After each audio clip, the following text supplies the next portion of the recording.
Well, hello, everybody out there. Andrew here. Top Fitness Strategies and Top Fitness Strategies presents. Welcome, no matter what platform you're watching this and or listening to this on. Appreciate it. And tonight we have another great interview coming up. But before we get started, as usual, we do have a sponsor. And tonight's sponsor, let me get it here, make sure I get the right thing, is my free call to you. This is an interview that I did way back when with a good friend of mine who's a personal trainer. I call her Coach Red, and we talked about Okay, let me back up a little further. We did a call. The recording wasn't very good. We called it the booty call because it was all about the gluteus maximus, so to speak. So we redid the call when both of us had better equipment, and we called it the booty call 2.0, butts and guts. So that's my gift to you. Just click on the link I just put in the chat. Topfitnessstrategies.com topfitnessstrategies.com/guts. All right. And if you have any questions as we go along tonight, please feel free to put them in the chat. If you're watching this on Facebook Live, excuse me, you need to do it a certain way. Just follow the prompts. I'll get you there. No problem. All right.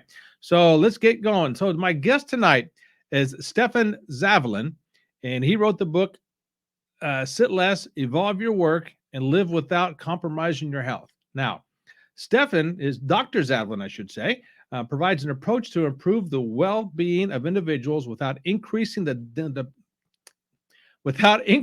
demands. I'm tongue-tied. Demands of them with extra long tasks, stress, and responsibilities. He has over 3 years of clinical experience in a variety of settings. Is a bachelor's in science and kinesiology from University of Maryland, a doctor of physical therapy from Arcadia University. He's a previous CrossFit and personal trainer. And now what he can add to his resume is he's a guest on Top Fitness Strategies. Welcome, Dr. Zavalin. Thank you. I will gladly add that onto my resume. And I also I loved hearing your thought about the booty call 2.0. Guys, it's a cool thing as far as I can tell you also for physical therapy. Your glutes are also tied into what your abs and everything else is doing. So definitely go check that out because I'm also already interested. Well, I appreciate that.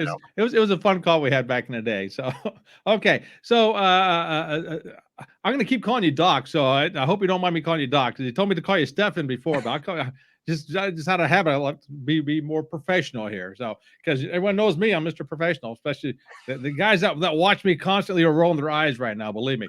So, all right. I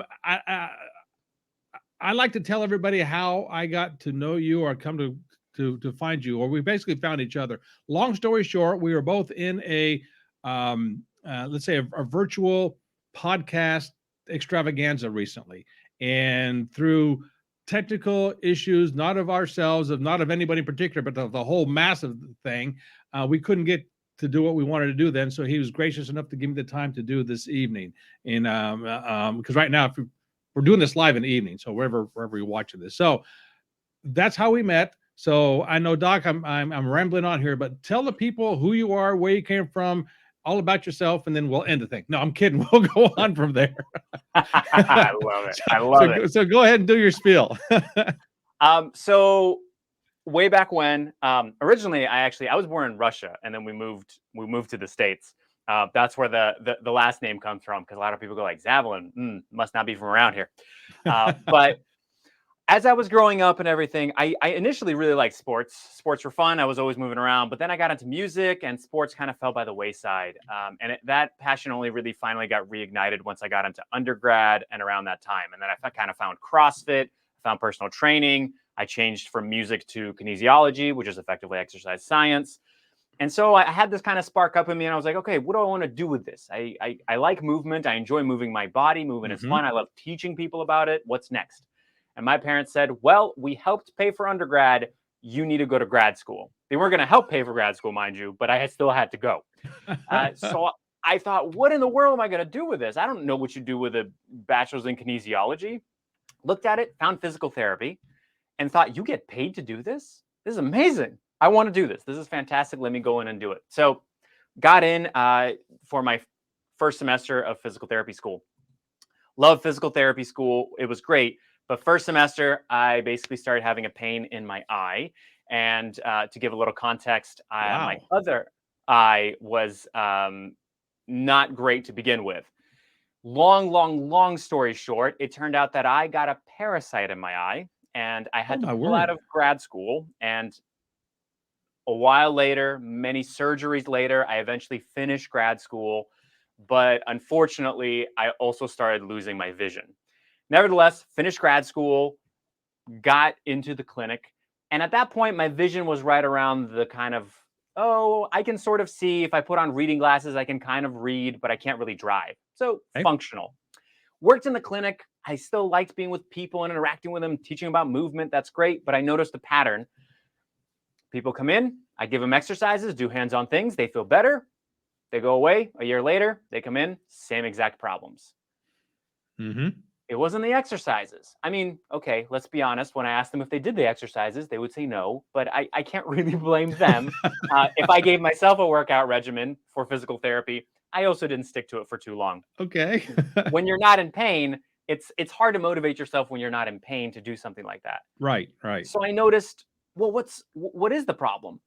Okay, they were sitting awkwardly at their desks. They might have two monitors that they're looking at, and they spent 80% of the time slightly turning to the left. And so then they got neck pain. So it wasn't the exercises or the hands-on stuff. We needed to change where their monitors were. So I started having these conversations with them and saying, hey, can you talk to your employer? Can we find those ways to help you out so that your environment is different? And people were way less kind of agreeable in that sense. They're like, yeah, I'll just do the exercises. I don't really feel like doing any of that. Mm-hmm. And by the end of 2020, my vision kept on declining, and I had finally gotten the diagnosis of being legally blind completely with all of it. And it was around that Wow. time I was developing this idea of I need to go in and start talking to the companies. I need to start talking to individuals about changing not just exercises, but changing the culture around how we're doing desk work and how we're reducing sitting. And the final kind of get your butt out there and start making change was that I actually got COVID right around Christmas time in 2020. And I had complications to where I couldn't even walk around. If I stood for 15 minutes, I had heart pain and I had to sit down or lie down immediately. So that just made me take extra time off. And I just sort of took it as a sign and said, that's it. Left the clinic and just started my own business where I do exactly what I said is I try to talk to individuals and then to teams about how we can reintroduce the kind of concept of sitting less and more movement into our everyday lives, Mm-hmm. especially for desk workers. And that's what led to writing the book. And that's what the book is about. I did a TED Talk in December. It's still in processing. That's always the follow-up question. But yeah, that's been the long journey all the way through all of this to coming and doing this. Wow, fantastic. So, and because one of my questions was, what got you to write the book? Well, you just answered that. So, thanks for answering my question before I asked you. Way to go. All right. So, okay. So, the book is called Sit Less, Evolve Your Work, and Live Without Compromising Your Health. Okay. So, right away, I'm sure you get this a gazillion times. Well, so what do you got to do? Stand up? I mean, obviously, there's a whole book written on it. If it was all you going to do is stand up, you wouldn't write a book. Right. Or it'd be a real short book, put it that way. And that's you make a really good point. And I'll kind of couple this into people go, well, what do I really need to do? So I called the book Sit Less very purposefully instead of calling it Move More. We generally have this idea around movement and exercise that yeah, I need to do more of it. I know I should get to the gym more. Mhm, I should do cardio. Whatever your thoughts and beliefs about it are, we think we need to do more. mhm, Those things are wonderful. You should move more. Moving more is good for you. But unfortunately, the amount that we're sitting, it doesn't impact it to the way that we need it to. So depending on where you look, people are sitting anywhere from 12 to 15 hours a day. mhm. And the study that I like quoting that is really just it's monumental in that sense. 11 or more hours of sitting increases our risk of premature death by 40%. That's not the bad news. The bad Wow. news is not the 40% increase. The bad news is that the risk is not reduced when we control for exercise. So if you're sitting for 12, 13 hours a day and you exercise, it's good. Please don't think that exercise is bad, Mhm. but you're not reversing everything you're doing to yourself by sitting that way. So it's not Okay. like if you're sitting 13 hours, you're going to go out and exercise for 3 hours. That's not realistic. we're going to reduce the sitting. Now, you brought up a good point. Do you just stand up? Is that all you have to do? That can be a great start. But if you've been sitting for most of your work days, you're not just going to stand up for 3 or 4 hours. You're going to have back pain, knee pain, ankle pain. It's not feasible. So it's this slow shift. And then I kind of mentioned the whole culture aspect is, how do you build your work tasks around it? Maybe there are certain Zoom meetings that you have where you're saying, hey, for the first 10, 15 minutes, everybody's going to stand up and we're just going to make it a little bit faster. The truth is, you're 45% more productive when it comes to computer work standing versus sitting. Really? That's huge. 45% is incredible. Wow. So let me ask you right now, and the people watching this, because you're standing up right now, aren't you?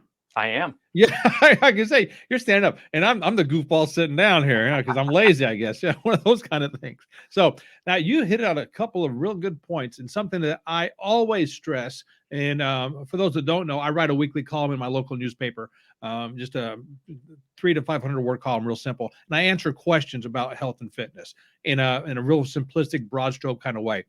And one of the things I say is, if you're not the exercise type of person, that's fine, but do something, because doing something is always better than doing nothing. Even if it's just standing up and walking around the living room 3 times, do something. But sitting down all the time is not good for you whatsoever. But you take that to another level with the book. I mean, you say you're quoting all kinds of stuff, like you just said about the studies show if you're 13 hours you're going to die tomorrow type thing, whatever it was. You go once again, you're the doctor, I'm not, okay? One of those kind of things. So you're right. So I think that's a really brilliant point. Here's why. A lot of times when we even say, hey, you should move more, people go, oh, you mean exercise? No. Move. Exercise is a part of movement. There's so much more to movement. If you go and do the dishes, or if you go and sweep or vacuum, that's still movement. Yes. That's still better. And your body doesn't know the difference. Your body's not going, that wasn't a perfect squat with a barbell. That doesn't count. No, it's still movement. And I actually, a lot of times, especially for those of us that are working remotely, I try to make sure that people use chores as a way to break up sitting. So, hey, you've been working for 30, 40 minutes. Go ahead and get up, take out the trash, for example, or just go to the kitchen, get a glass of water. There you go. You just broke up your sitting, and that's fantastic. That's where we can absolutely start, because I know it's very overwhelming to say we're sitting 13 hours. We need to cut that down below 11. That's like, where am I getting all this time? You don't need to start there. Start first by breaking up your sitting. And it's kind of like you said, just get up and walk around the room if you need to. But also, you can do certain tasks standing up. So if there's an email that you always have to answer every single day at the beginning, maybe you spend 5 or 10 minutes answering emails. Put your laptop, or maybe you're doing it on your phone, and set it on a counter or a pile of books. You commented on me standing up. This is the fun part. Everybody thinks I have a standing desk. I don't. I have a pile of my old grad school books. Oh, I was gonna say, you're awful short then. Yeah.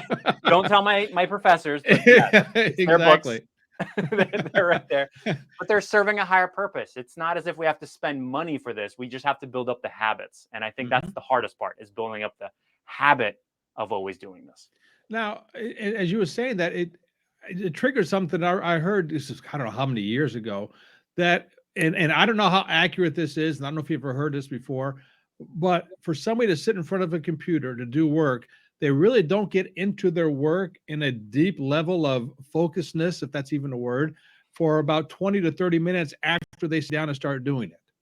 Now, if that's accurate, which I don't know if it is or not, right? I'm not saying I read that study. I just heard somebody talking about that before in a webinar I was listening to. If that's accurate, a long way around to get to this question. How often, if somebody's sitting down at their desk for, let's say, 8 hours a day, 4 in the morning, 4 in the afternoon, how often should they get up and at least stand up and move around a little bit? Is there a ideal time to do it? How often, what the frequency is? There is. And I'm going to tackle the focus question first, because it is a question that comes up because it would contradict itself. My answers would contradict themselves. When it comes to that focus piece, if we're completely distracted, if we were doing something like we were chatting with somebody else and then we sit down to do work, that sort of piece applies. But if you say just stood up, got a glass of water, came right back, you weren't actually distracted by anything, you came right back and you kept working, it's not as if that clock resets. So I don't want people thinking that. If you did something completely different and you went and you did a whole other task where you were not thinking about the work you're currently doing, yes, unfortunately, you're going to have to reset that focus a good bit. But that's where we come to how much time. And I like to talk about it in sort of this timeline fashion. So at about the 20 to 30 minute mark of us sitting, we've got less blood flowing to the brain. Our ability to break down fat drops by as much as 90%. It's not always 90. Don't everybody freak out, but it's as much as 90. It could be way less for you. And then there's some gene expression for muscle breakdown. Muscle doesn't start breaking down that early, not at all. But it's just this idea that your body's starting to be like, are we sedentary now? Do we need any of this stuff? By 1 hour of sitting, we're having increased stiffness of the low back, especially for men. And then by 2 hours, everybody's backs are stiff. If you've got that knee pain, neck pain, shoulder pain, that seems to increase. And at 2 hours, there seems to be an increase of error, especially in creative tasks, by about 50%. Okay. So your work is starting to suffer after a certain point. Realistically, right about that 20, 30 minute mark is the ideal that you need to get up. And if you get up and walk for 2 minutes or move, it doesn't have to be whatever it is, a chore, reverses everything. You don't have to worry about any of that stuff that you were doing. But I understand that sometimes if you're the one that kind of sits for 2 hours straight most of the time, getting up every 30 minutes right off the bat, not realistic. Start with an hour and a half, start with an hour 15, hour, break it down slowly and get that habit building.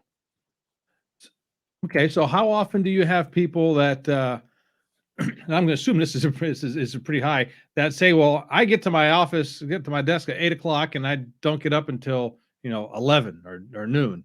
Do you get that very often? Yes, that's the majority, to be honest, Really? of the people that I talk. Well, so some people, what happens is nowadays we're remote, and the Mhm. problem is worse because they don't end up going to the office, and so maybe they have a morning meeting where in the office they would have to go to a different room, and there would be a little bit movement there. But now it's all through Zoom, and so you sit down and you stay in the exact same position the entire time. Not to mention, I've had several people that all they do is they get up from the bed and they just walk over and plop down in their computer chair. You don't no longer have that walking that you had as part of the commute, even if it was out to the car, from the Mhm. car, from the parking garage to the office, wherever it may be. So we're reducing the movement more and more, and it's unfortunate. That's interesting. So I just lost my train of thought. I had a fantastic question. It's gonna be the best question you ever had. So I'll tell you what. Let me just go backtrack a little bit to my notes. All right. So over Hmm. here, now you study kinesiology. Hmm. All right, and kinesiology has a lot to do with movement. All right, but for the folks who don't know, can you give us a broad stroke definition of what exactly kinesiology is? Is that Sure. possible?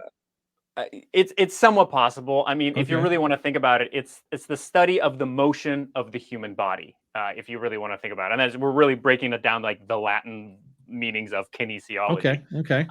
But really, that's you're talking about sort of the biomechanics of the body, the movement systems, and then how our body reacts to it. So how does the cardiovascular system react when you put it under certain amounts of stress? If you're running on a treadmill or if you're doing weightlifting, and then how do muscles react? How are muscles built? How do they perform? That's kind of that general thing. And you can go further, and people do PhDs in kinesiology and all of that, where you're really just looking at how does our body really function when it comes to sport and movement. But that's the Interesting. overarching thing of it. Yeah. Interesting. And for those of you just join us, I'm talking with Dr. Stefan Zavalin, author of the book Sit Less, Evolve Your Work, and Live Without Compromising Your Health. And we're having a fantastic talk here. And I got more questions for you, but if you want to go ahead and plug some of your websites where they can find your book and do all that good stuff, why don't you go ahead and do a plug now for yourself? Sure. For those watching, this is what the book looks like. For those listening, it's a beautiful purple cover. If you wanted to find it on Amazon, it's just Sit Less, Stefan Zavalin. It's the first one that comes up. And that's why I'm telling you it's a beautiful purple cover, because you'll get to see it. Beautiful purple, because that's my favorite color. Now you know a little something more about me. If you wanted to know more about me, stefanzavalin.com is an easy place. It's a nice purple website. You might see a theme coming along. And then I do most of my posting. If you just want tips and tricks and fun videos of everything. That's just Stefan Zavalin, Stefan.Zavalin on Instagram is where I put the majority of my stuff, or Stefan Zavalin on YouTube. But yeah, those are the biggest platforms for me. Okay, fantastic. Now, also on your website, and I took it today, you have a quiz, some sort of quiz, which is fascinating because after I took it, and you said the same thing in this interview, it's because I'm during the day, you know, like Superman. During the day, I'm a substitute teacher, so a lot of my substitute teaching is basically babysitting the class. So I'm sitting at a desk all day long. So a majority of my stuff is sitting at a desk. So after I took your quiz, it came up that says, you know, you had a 40% chance of not having good health, you know, whatever, however it was phrased. I was like, holy moly, what am I doing wrong here? But I also, because of the nature of, well, but several things, but one of the things, because of I run Top Fitness Strategies, it would just make sense that I do something with fitness. So I do work out now several times a week. And so I would say I work out more than the average person does. I'm not a gym rat. I do all my workouts at home. So once again, a long way to go for this question, but I got a tendency to do that. Sorry. So, but you said a lot of your clients are people that sit for 3 to 4 hours at a time at the desk and then do lunch and then come back and sit some more, whatever. So how hard or how easy is it to get them to, I don't want to say do a workout, but do more than just get up and walk around? That's a really good question. So because I can talk about this for probably an hour. The full answer, because I have a full course that's called the Love to Move course. It's on the website, and we go deeper into this. But I kind of break it down into 3 specific questions, which is why do we move, how do we move, and where do we move? And the reason is, the first part is you have to start with the why. So you kind of asked, how hard is it? Well, the why is the motivation. It's kind of that deep motivation for each person of why are they necessarily moving? Because a lot of times we go, yeah, because it's good for me, or my doctor told me that I should probably move. That's not really the motivation. That's not that's not going to motivate you. What's going to motivate you, if you understand that your loved ones and your happiness and your deep fulfillment is going to be improved because you're healthier, because you're able to do your work better, whatever that may be. And so it needs to be that deeper, those kind of core values that really fuel that part. So the first part is making sure that we connect with my clients. What is it that matters to you? And why is it that movement improves all of those things for you? Because then you're finding that motivation, as opposed to when you're at the end of the long day going, I just don't want to do it. I know I should, but I don't want to. But then you're finding that kind of deeper part. The next part we have after the why is the how do we move? And this is where, okay, not everybody's going to enjoy the same activities. So sure, there might be some people that want to do CrossFit lifting, or they might want to get into gymnastics or cycling. And there might be others that just a 15-minute walk is a beautiful start at the very beginning. That's all that they may have to do. And the how, we talk a lot about the limitations, because sometimes we have the physical limitations of your body's not physically capable of performing the high intensity stuff, but also maybe there's emotional or mental limitations. Like maybe you would love to ride the bike, but somebody crashed into you when you were riding the bike last time. And so you're thinking, physically, I could do it, but I don't want to put myself through it. I'm not getting on a bike. Okay, what can we find that's better for you? As opposed to me just going, nope, this is what you have to do, and that's it. So we have the why, we find the appropriate how you do it, and the final part is the where. And the where is not necessarily the exercise. The where is more setting up your environment, like your office or your home, so that movement is easily accessible.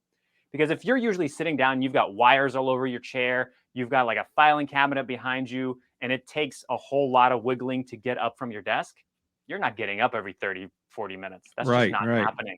Right. So it's finding what can we do so that it's really accessible and it's easy for you to just pop up and get up.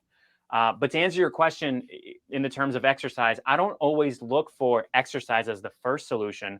I try to find where can we add in movement so it doesn't disrupt your day and kind of starts working seamlessly into it and kind of warms you up to where, okay, maybe we can start going the exercise route a little bit more.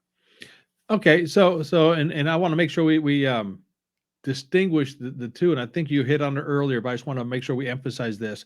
Me coming from a fitness and personal trainer standpoint, which you have a background in as well, you're beyond that, and I'm saying that in a positive, in a good way, in a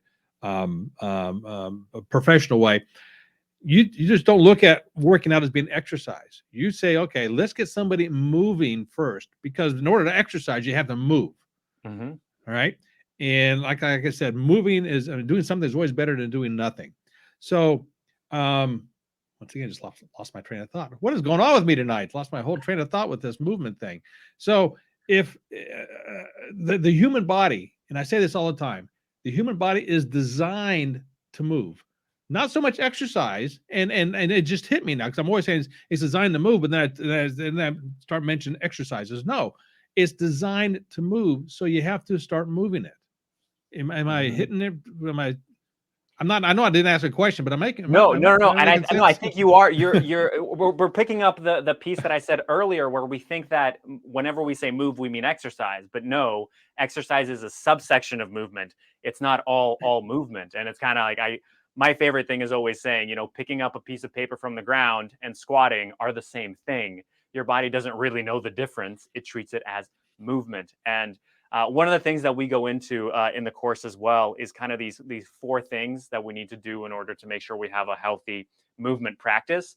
And strength training is actually the last part that I add in. And the first part that I say is it's movement. The first part is just move. Because if you're just sitting all the time and then all you do is you go and you practice strength training in a very limited pattern, you're not becoming a better mover. You're maybe growing some muscles, you're getting a little bit stronger, getting a sweat on, but you're not really moving better in that sense. And I know there's a lot in the fitness community. It probably is still around in that sense of the buzzwords of functional training and all that kind of stuff. And like, that's fair. That's where it's coming from. It's saying, hey, we need to be better movers, not just be able to push some amount of weight and say that's it and that's all of it. Just because functional movement and movement is what we see leads to longevity. And that's the goal, is try to live as long as you can, as healthily as you can, not just, because we want to have a good quality of life, not just length of life. Right. And one thing you just hit me here. If you haven't heard this before, you're going to chuckle this one. So the person I talked about earlier, who I did the booty call with, she has a saying. She says, if you have a fat dog, you're not getting enough exercise. So my thing is, if you're sitting at a desk all day, but you have a pet at home, as in a dog, you have a built-in excuse to move, to put the dog on a leash and go for a walk. Yeah, 100. And so it's funny that you mentioned the sitting quiz on the website. One of the questions is, do you have a dog? And because I was looking through some articles that people that have dogs are more likely. It's anywhere from 30 minutes to an hour more movement than non-dog owners. So yeah, it's absolutely a part of it. So, Doc, we can go on for hours and hours with this, but I only asked for 30 minutes of your time, so I know that's about up. So, once again, I'm talking with Dr. Stefan Zavalin from the book "Sit Less, Evolve Your Work, and Live Without Compromising Your Health." So, once again, tell people where they can get the book, how they can contact you, what you offer, what you can give them, and do all your stuff. Sure. So the book is most readily available on Amazon. Again, just type in "Sit Less, Stefan Zavalin." It pops right up. Beautiful purple cover. And then stefanzavalin.com. Pretty easy to find me, and all my social media links there.